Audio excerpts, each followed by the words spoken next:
So glad that you're here this morning. Thank you very much. I will take some of that. Hey, tonight we have Refresh, and that's our time of corporate prayer and worship. And thank you so much, Brian. So you don't want to miss that. That's at 5 o'clock in here. It's going to be a wonderful time of together, just seeking the face of God. We also today, and there may be a few folks here, we start our French Connection group.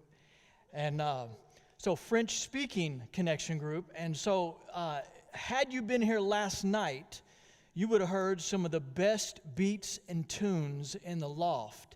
It was like Jesus and reggae, African music. It was incredible. It was incredible. So the French-speaking connection group are mainly African Arabs and African American Africans. And so they will be meeting at 11 o'clock in the loft, so right after here. So you may want to stick your head over there and just say hello, say welcome. We're so thankful that they are with us. And amen? All right. Well, good. Well, I was having a conversation with a friend the other day, and Lucy was with me. Lucy's my 3-year-old, and I'm engaged in this conversation. We're talking back and forth, and Lucy keeps saying, Dad, Dad, Dad, Dad, Dad, Dad. Lucy, I'm talking with an adult here. Dad, Dad, Dad. You've been there, right? And so I look at her again. I say, hey, Lou, just hold on. Dad, Dad. Then she gets in between us, and all of a sudden she says, into the unknown. And all of a sudden, right there in the restaurant, we go into a Frozen show tune. Why? Right? Like, if you've had kids, you get that. If you've been a kid, you've been there. But why does that happen?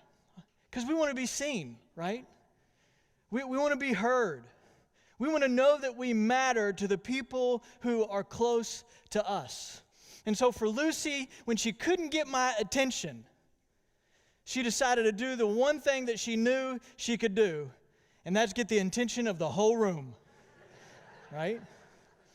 But listen, we're the same way. I mean, we want to know that we matter. We want to know that we are seen. We want to know that we are heard. And sometimes we express that in ways that are really destructive. Other times they may seem really subtle. But I want us to figure out where that comes from. Like, what's the heart of that? What's the motivation? And who do we want to be seen by?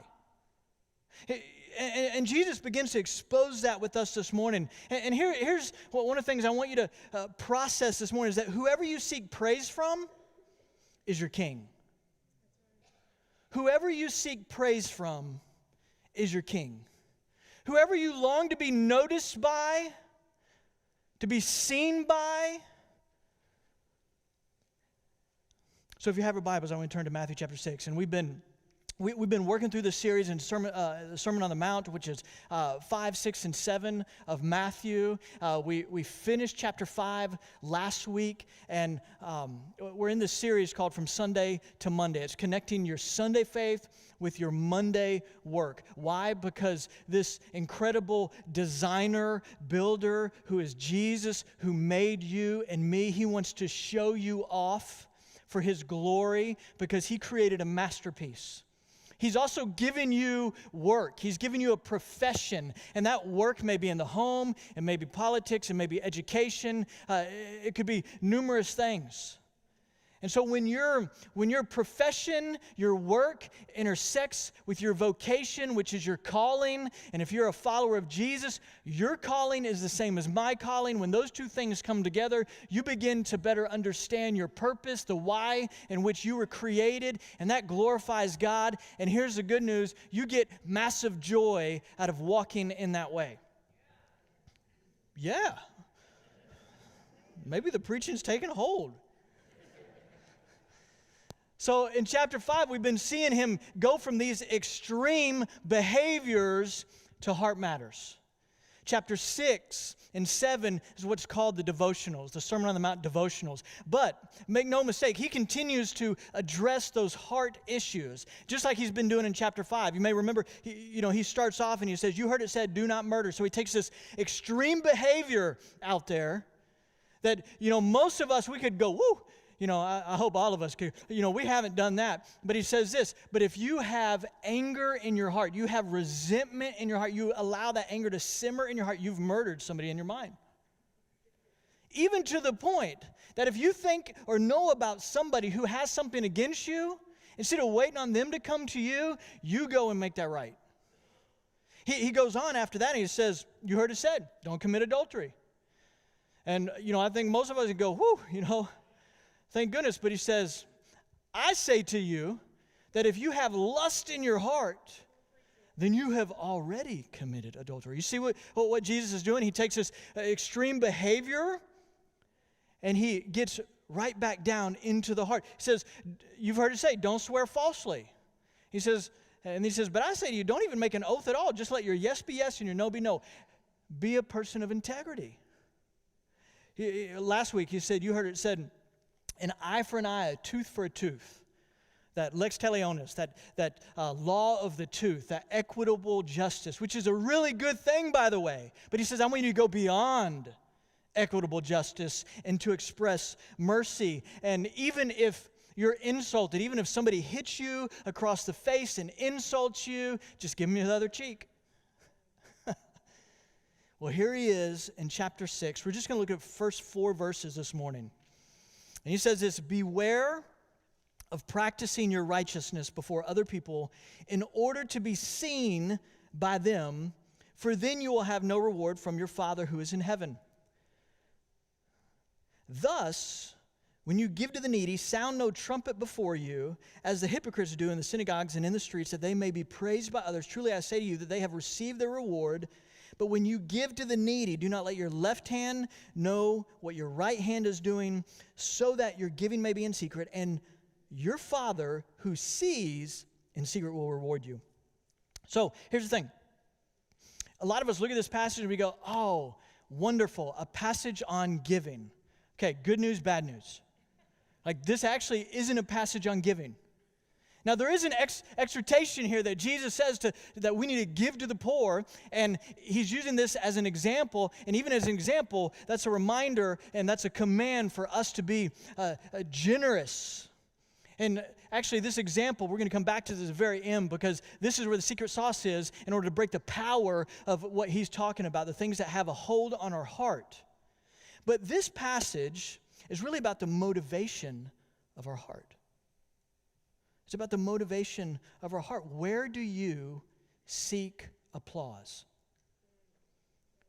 Where do you look for your applause? Again, whoever you seek praise from is ultimately your king. So look back at verse 1 with me. He says, beware of practicing your righteousness before other people in order to be seen by them, for then you will have no reward from your Father who is in heaven. And now, if you've been following along in Matthew chapter 5, you may be going, this sounds contradictory to what he said in Matthew chapter 5, verse 16, where he says, let your light shine before all men so that they may see your works. And now he's saying, don't show your righteousness. So you may be kind of confused here going, it seems like there's a contradiction. I mean, shouldn't we live our lives in such a way that it catches people's attention? The answer is yes. But chapter 6 says, you live in a way that's not to be seen or to be seen by other people for other people's attention. See, it's not wrong to practice righteousness in front of others. It's wrong to practice righteousness for the applause of others. See where Jesus is going here? Man, he was such a masterful teacher, preacher. So what's the motivation in your heart? I love what Dietrich Bonhoeffer said. We're only being salt and light in as much as we're pointing others to Christ. See, it's important that we not only do what is right, but that we do it in the right way. I mean, consider this for a second. I mean, righteousness that is overly conscious of itself, love that is impressed with its own sacrifice, mercy, seeking attention, or purity done for show. They may look righteous on the front end, but the reality is they're unrighteous behaviors. Have you thought about how sometimes our righteousness can serve even the most self-centered of all of our human desires? The desire to be self-glorified. I mean, that's the essence of self-righteousness, right? Why is this true? Because we want to be seen. We want to know that we matter. We want to be heard. Again, Jesus is getting to the heart of the matter here. But here's what I know is that in our desire to be seen, there's some things that we're going to always have to fight within ourselves. In fact, I'm going to suggest 4 things that we have to constantly fight. One is power, prestige, position, and privilege. And let's just think about that for a moment. I mean, this idea of wanting power. And let's be honest. I mean, we all want control at some level. Like, we like control. If we've been put in a certain position, we like to have control over people and situations. Even though intuitively we know that God's in control, right? We want prestige. I mean, we want to be known and affirmed. Why? Because we've achieved something. Like, we got a trophy on the wall, so check it out, right? And when somebody pushes against us, maybe even challenges our experience, our education, our position, we have the tendency to maybe bow our neck and get defensive. We start blaming. We say, we're not being supported. Because why? Because we want prestige. We want others to recognize our achievements or position. We want a title, as if that gets us respect. I've come to find out pretty quickly. I mean, I got my doctorate 10 years ago, and I get more respect for gray hair than I do for initials. I hear you. But this idea that we need the respect and honor of others to feel good about ourselves, what a dangerous place to be. Or privilege. We think because of our position or our experience, we feel like we're owed something. We feel entitled to have certain things, be treated in a certain way. And there's this dangerous place if we stay there. Regardless of whatever your profession is, for any leader to stay there.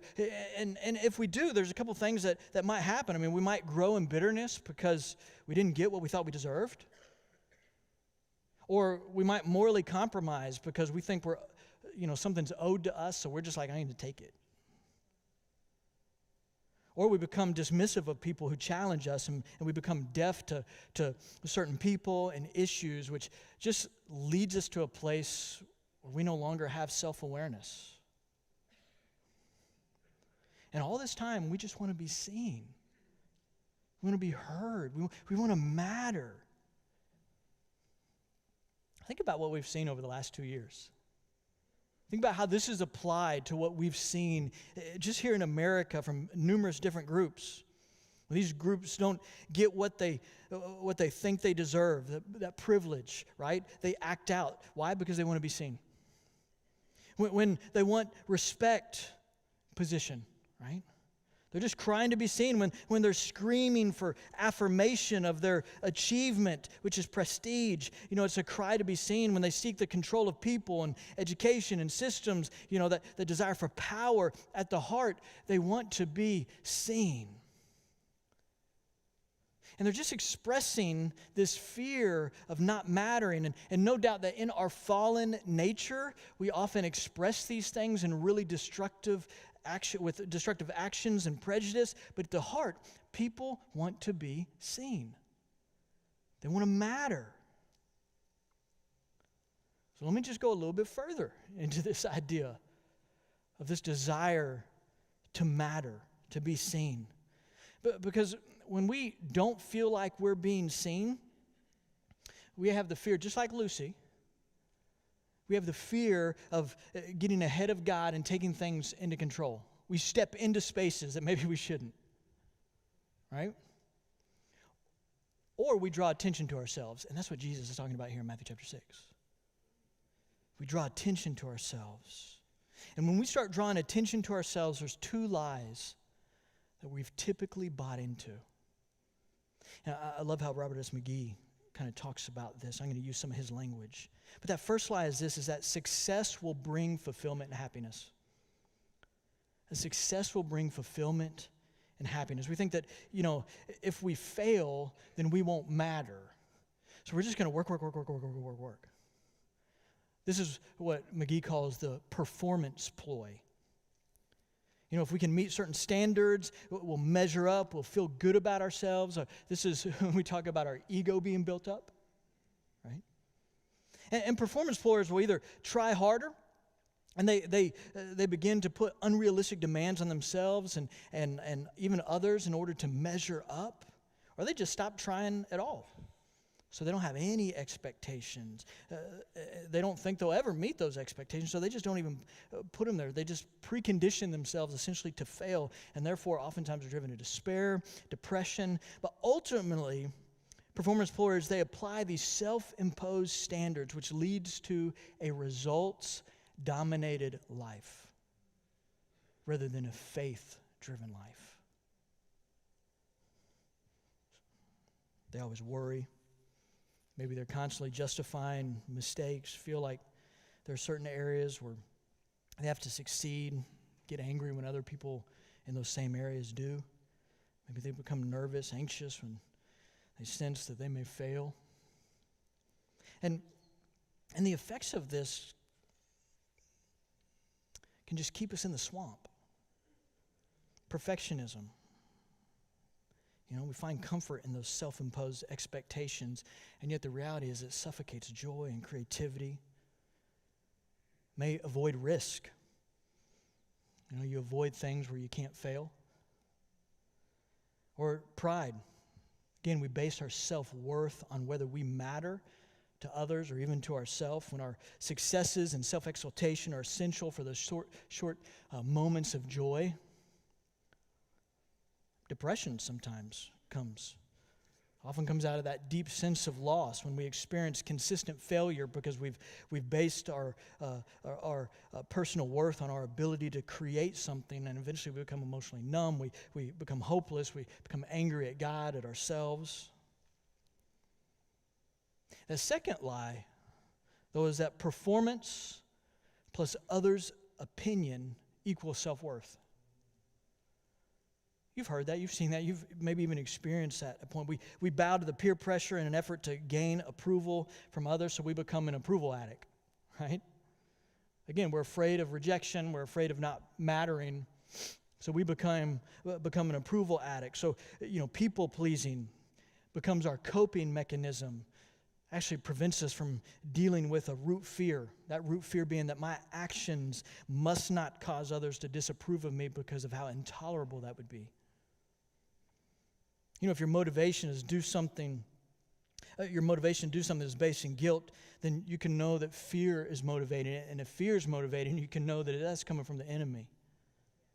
Galatians 1:10 reminds us, "For am I now seeking the approval of man or of God? Or am I trying to please man? If I were still trying to please man, I would not be a servant of Christ." See, when people's approval of us runs out or we don't get it, we have the tendency to get angry. We can deny it, we can suppress it, we can think that it'll fade away, but it will eventually explode in us. And why do we allow the opinions of others to influence how we feel? Again, we want to be seen. We want to matter. Our ego is saying, "Hey, Dad.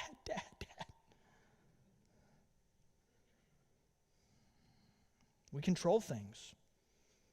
In an effort to avoid being hurt, we try to control others. We try to dictate situations that we may face. Parents do this all the time We try to shape aspects of our children's lives because we're worried not so much about our children, but how people will view us through our children.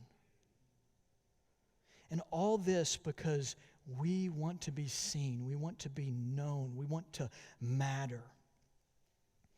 And so this is what Jesus is doing here in Matthew chapter 6. He's essentially kind of bringing this diagnostic question to us: is where are you looking for applause? Where are you looking for this applause? And why is this important? Because your employer will never be fully satisfied in you. Your parents will never be fully satisfied in you. Your spouse will never be fully satisfied in you. Your best friend will never be fully satisfied in you. But Jesus is. Again, whoever you seek your praise from is your king. Let's go to verse 4 because there's some really great news here. He says, he's talking about giving. He says, but when you give to the needy, do not let your left hand know what your right hand is doing, so that your giving may be in secret. And your Father who sees in secret will reward you. He sees you. But we have a sovereign, providential God who sees all things. You are seen. You do matter. You are being heard. And here's what Jesus is getting to. Verse 2, when he says, thus, when you give. This is indicating that there's this application to this principle that he wants us to digest here. I mean, this is the secret sauce that Jesus is giving to us in order to break the power of wanting to be seen, wanting to matter, wanting to be known from the wrong people, wanting to seek that applause from the wrong set of hands. And so how do you break the power of that self-righteousness, that self-glorification, that self-absorption, perhaps even greed? You give generously. You give generously. Again, the point here is not giving to the needy. That's the application in order to break the power of what his point is that your applause should be directed toward, or you should be longing for applause that is coming from heaven. But consider this. I mean, our generosity is often tied to our ego, right? You don't have to shake your head yes, but I know. I mean, we give to things that we trust, that we love. Rarely do we want to give to things that maybe we've been hurt by, even if we're called to it. So often our generosity is tied to our ego. I mean, do you give praise? And I'm not just talking about money when I'm talking about generosity here. I mean, do you give praise based on how you believe you're being treated? So maybe if you feel like you're being treated well, you're okay with giving a lot of praise to that person who is giving it to you. But how hard is it for us to exhort and encourage and to praise those that maybe, whether our perception is real or not, have hurt us? Again, you want to break the power of self-righteousness, self-glorification, then you go serve somebody that maybe you have a problem with. Some of you may get served a lot this week. I may get served a lot this week. They're going, man, there must be a lot of people that have a problem with me. That's not the point. But instead of serving them in a way that affirms your dignity, again, instead of serving them in a way where you can go, man, I did my job, you serve them in a way that affirms their dignity. Right? Or maybe you want to break the power of greed. You just need to write a check to something that you can't get a return on. I mean, seriously, you just need to just write a check that you can't give to someone that cannot give back to you. Maybe that's an anonymous gift. You want to break the power of greed? Then you just need to write a check where you can't get any type of ROI. You can't get any type of return on investment that, at least from your personal experience, say, I'm going to just trust the Lord with this. But constantly, if we're seeking applause from others, Maybe we just need to make a big deal about somebody that's achieved something that you haven't. Maybe instead of allowing our heart to be upset with somebody that's done something that we've been longing for, that we've been working decades to do, that we should have been promoted,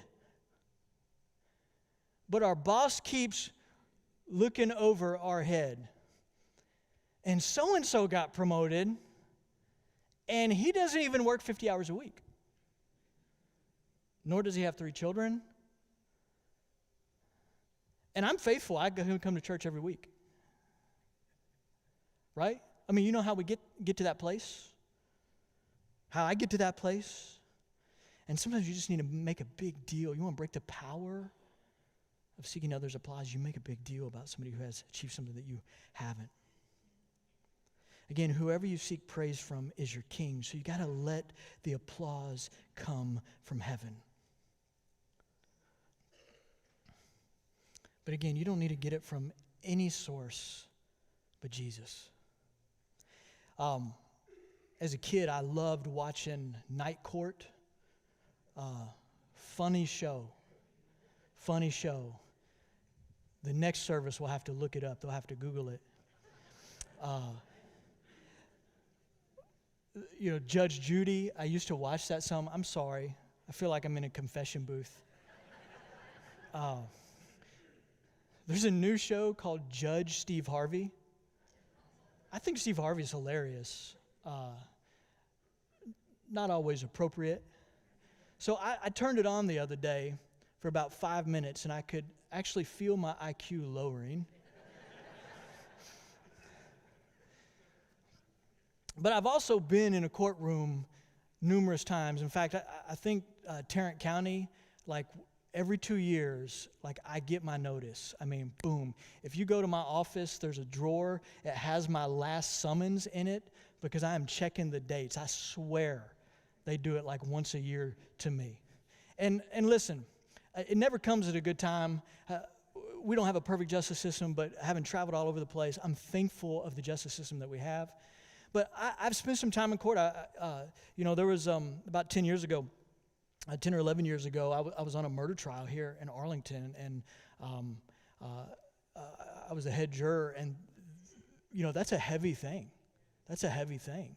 I don't know how I got elected to be that. I was 12 years old, but, and it's a heavy thing.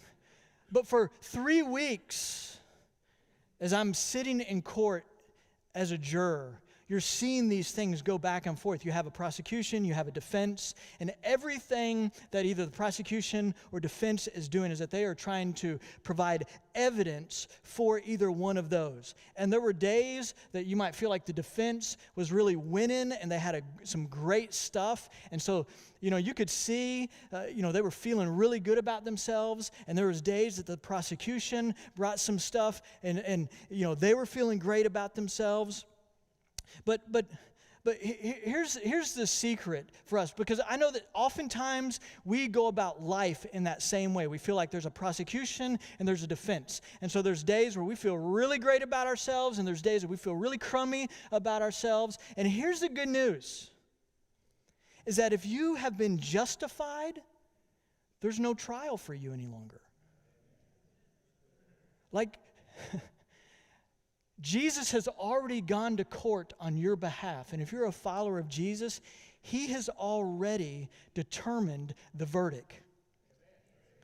And out of his mercy, not out of your merit, because there's not a one of us that can provide anything from a defense perspective that the prosecution wouldn't be able to tear down. But the judge says, you know what? I got this. And you're justified. You're clean.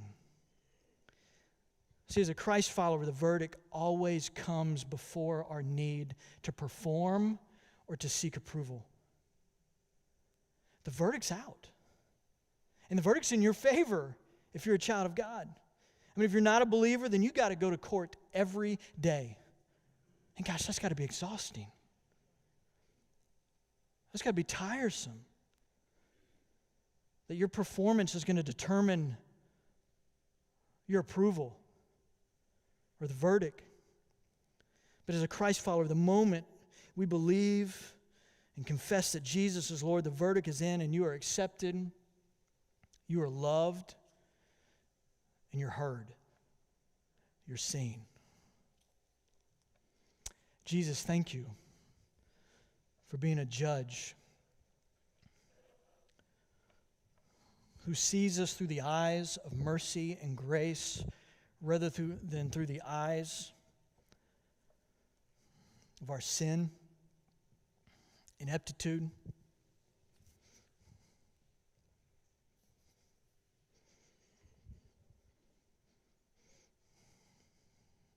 So Lord, help us to see ourselves in that same way. That we'd recognize that the verdict is in, that we don't have to seek the applause from other people. We don't have to seek the applause. Not to say that we wouldn't have an incredible work ethic that glorifies you.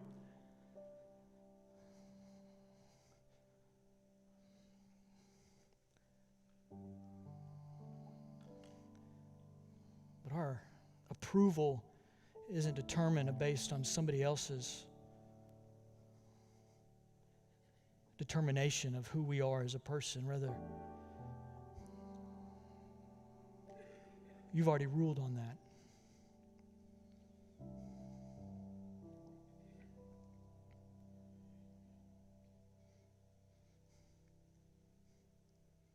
The response time this morning, guys, is just a little bit different.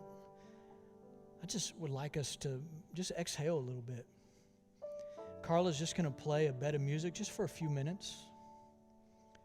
Our staff is going to be available here so that if you have a sense that you need to move and to be prayed for, to be cared for, and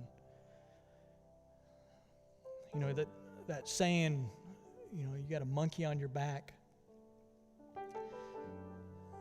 It's this picture of weight and heaviness, and God created fellowship and relationships within the church in order to remove that, in order to walk with one another, in order to lift one another up, to carry one another. So if you need to share something with a staff member or with somebody else, maybe you need to go to somebody, I don't know. But would you just take this time just to sit with the Lord? Would you stand, or if you need to stay seated, that's okay too, but our staff's going to be here. Jesus, would you allow us in these next couple moments, instead of us singing, would you just help us process your word?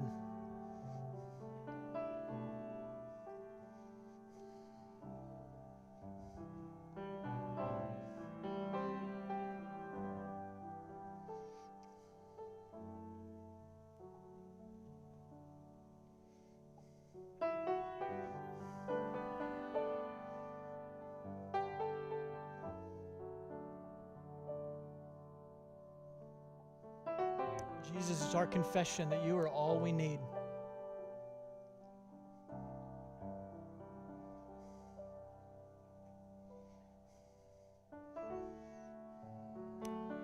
Jesus, I recognize that my value and my worth is not determined based on my performance or approval of others, but by you alone.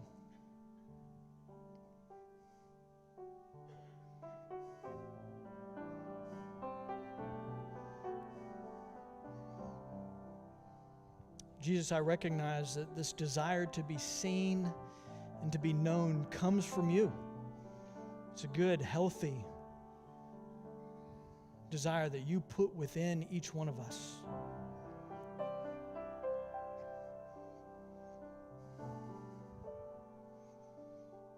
But I also confess that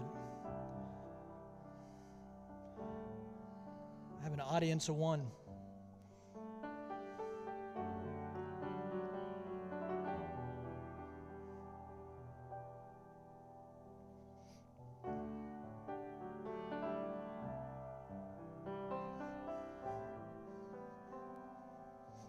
Jesus, thank you for your word.